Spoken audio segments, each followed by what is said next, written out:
Welcome back, everybody. This is episode 3 of Warning Track Power, coming to you once again from the decrepit log cabin. We got a lot of stuff to talk about today. Trevor Bauer, Kevin Mathers. Let's get right to it. Trevor Bauer is in some Twitter beef again, because I guess that's just going to be a daily occurrence now that he's in LA. This one with Marcus Stroman about his past Twitter activity. We don't have to go into it. We all know who Trevor Bauer is on Twitter. And this time, Gary Sheffield Jr. came to his defense. Listen, if you are on the same side of an issue as Gary Sheffield Jr., you are on the wrong side of the issue. That man has never appeared on my timeline for anything positive. You do not want to be seen agreeing with him. I know this kind of drama is usually good for the game. In this case, that is not one of those times. I think we have to just start giving Trevor Bauer the Kurt Schilling treatment. Like, hey man, just shut up. Nobody's on the same side as you. Everything you say is like throwing gasoline onto a raging fire. But we all know Trevor Bauer, so I wouldn't count on that happening anytime soon. Chris Paddack is coming off an absolutely brutal 2020 campaign. From being named the opening day starter to the end of the season, it was all downhill, and he thinks that he finally figured out what the problem was. According to him, his four-seamer was getting two-seam action, and I think I know the Larry Rothschild effect when I see it. I mean, this guy might be the Grim Reaper for young starting pitching, and I still have nightmares about him in New York with Sonny Gray and Michael Pineda, and I mean that one time that he smiled in the dugout, I will never unsee that. But at least they figured out what the problem was. Maybe Paddack can get back to his former self, because if you have 2019 Chris Paddack as your number 5 starter, the San Diego Padres are not going to give up a lot of runs next year. Seattle Mariners CEO and team president Kevin Mather is probably going to have to update his resume after a speech he gave at a Rotary Club made its way to YouTube. In that speech, he criticized foreign players' English and gave wind to what we already knew executives were doing, service time manipulation. I mean, this guy is a tier 1 asshole.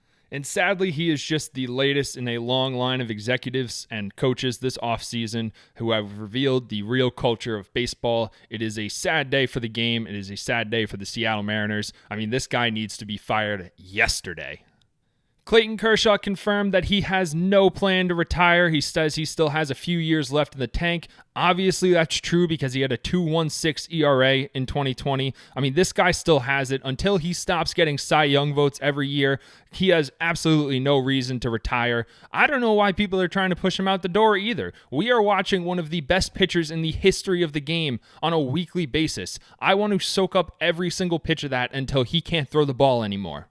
Lastly, Ian Desmond of the Colorado Rockies has decided to opt out of the 2021 season for now until the coronavirus pandemic gets under control. I have no problem with this. You have to do what's right for you and your family. And if y'all would have just worn your stupid masks, we would not be having this discussion right now. We'd be heading towards a normal spring training and a normal season with full fans in the stands. But you guys ruined everything.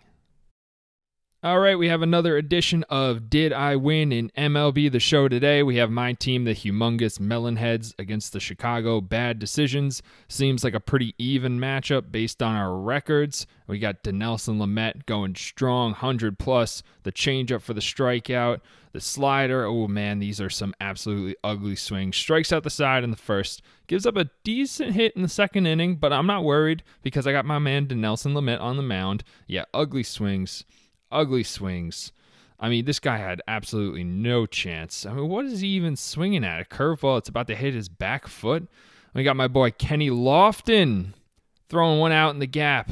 That's going to be a 3-bagger. There he goes, round in second. Yeah, that's an easy 3-bagger. He's there. He's there. We have next Roger Hornsby playing some nice classic small ball. Just put the ball in play. Let your fast man get home.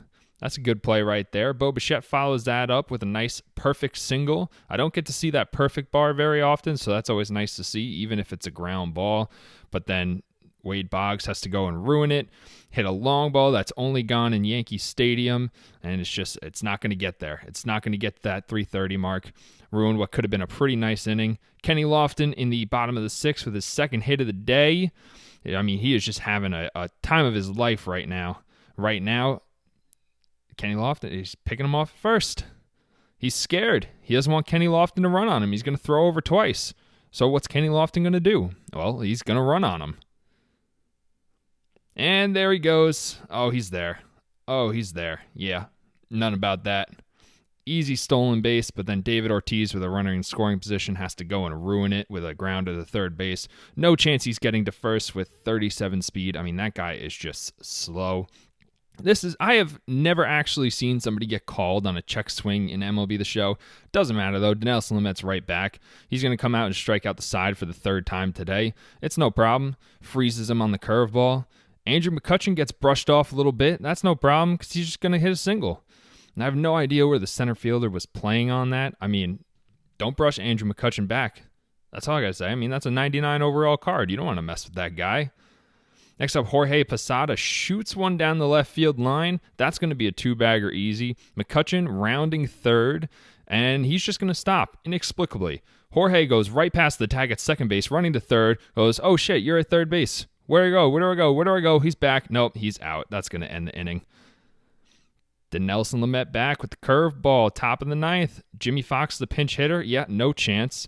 Vidal Braun actually gets a hit, puts the winning run at the plate. I don't love that, but I mean, this is Dinelson Lamet. There was absolutely zero doubt he was just going to, yep, that's caught stealing. No strikeout necessary there. And there we go. The humongous Melonheads are celebrating. Everybody's hugging each other.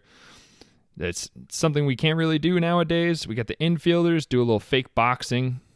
Yeah, then take a nice little pose together.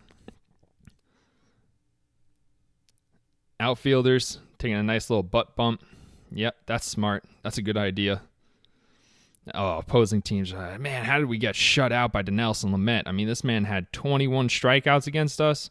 What were we supposed to do? I mean, look, that's the player of the game right there. 3 hits shutout, 21 punchies, 9 innings. I mean, it does not get any better than that. So for the first time in Warning Track Power history, I did in fact win in MLB The Show today. Thank you all for watching. Don't forget to like and subscribe to this because I need to get paid so I can move out of the decrepit log cabin. So see you guys tomorrow.